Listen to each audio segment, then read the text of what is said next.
Oi, gente, bom dia. Estamos aqui para mais um dia de aula, mas antes disso eu vou dar umas dicas de estudo para vocês. Procure um lugar calmo, bem arejado e silencioso. Tenha sempre perto de você o lápis e a borracha e seu livro de história e seu caderno, ok? Hoje nós vamos falar sobre a Sabinada, ok?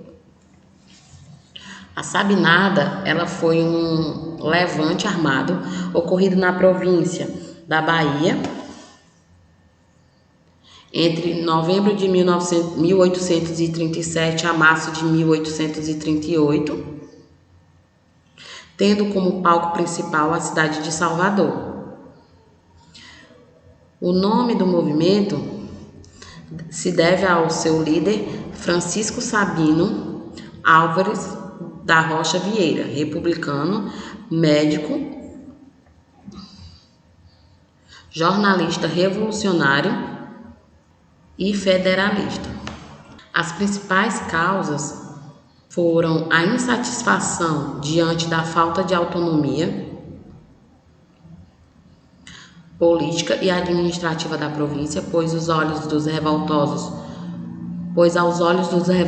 o governo regencial era ilegítimo, o recrutamento obrigatório dos impostos aos baianos em função da Guerra dos Farrapos. A Sabinada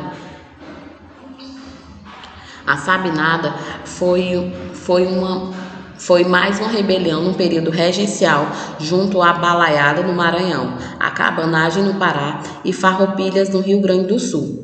Porém, ela se diferencia dos movimentos acima porque não tinha intenção separatista. A intenção dos revoltosos era apenas constituir uma república baiense, até Dom Pedro II alcançar a maioridade. Portanto, sua insatisfação foi estritamente dirigida ao governo regencial. Além disso, é preciso notar que a Sabinada não pretendia romper com a escravidão, pois desejava o apoio das elites escravocratas, o que não ocorreu. Entretanto, isso afastou a população escrava,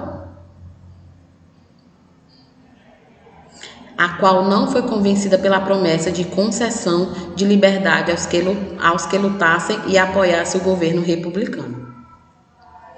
No dia 7 de novembro de 1837, um grupo de revoltosos, comandados por Francisco Sabino, se sublevaram em Salvador. Esse grupo conquista a simpatia das tropas do Forte de São Pedro, as quais aderiram ao movimento e auxiliaram na conquista da cidade.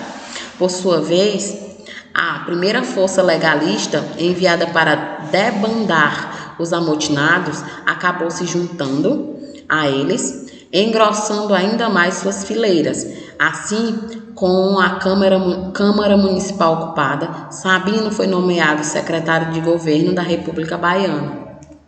Em seguida, nomeia 2 líderes para seu governo, Daniel Gomes de Freitas como ministro da Guerra e Manuel Pedro de Freitas Guimarães como ministro da Marinha.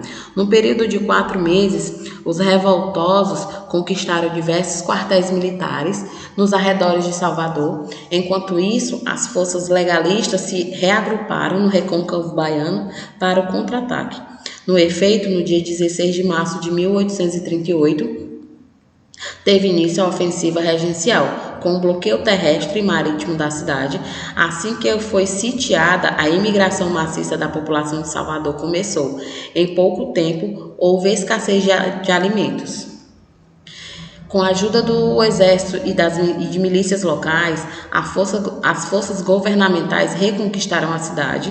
A revolta foi duramente reprimida e deixou um saldo de aproximadamente 2.000 mortes e 3.000 prisões. Os principais líderes foram condenados à pena de morte ou prisão perpétua e alguns foram de fato executados e degredados. Ainda houve quem conseguisse fugir e se juntar à Revolução Farroupilha. Francisco Sabino Álvares da Rocha Vieira Barroso foi um médico, e líder político revolucionário brasileiro. Foi o principal líder da revolta, da Sabinada. Após o movimento ser derrotado pelas forças do governo imperial, Sabino foi detido e julgado, juntamente com outros líderes do movimento por um tribunal composto pelos latifundiários da província, condenado ao desterro no Real Forte Príncipe da Beira, veio a falecer de malária em 1846 na Fazenda Jacobina, na então província do Mato Grosso. Francisco Sabino, ele era de origem mestiça e pobre, teve formação intelectual que permitiu que reconhecesse os problemas sociais de sua província. Os revoltosos presos foram julgados e condenados, porém recorreram ao Supremo Tribunal de Justiça em 1840. Dom Pedro II foi coroado imperador e anistiou os sabinos. Os réus livraram-se da condenação à morte, mas foram obrigados a mudar-se para lugares distantes da Bahia, como Goiás e Mato Grosso. Sabino conseguiu fugir, enquanto seguia para Cuiabá, onde permanecia preso e faleceu em 1846. Ok, galerinha? Mais uma vez, se vocês quiserem rever nossas aulas, acesse www.escolapequenospaços.com.br e não esqueça de acessar nossa agenda eletrônica. Lá, diariamente, é postada as atividades de vocês. Eu espero que vocês tenham um bom dia de estudos e tenham um bom dia.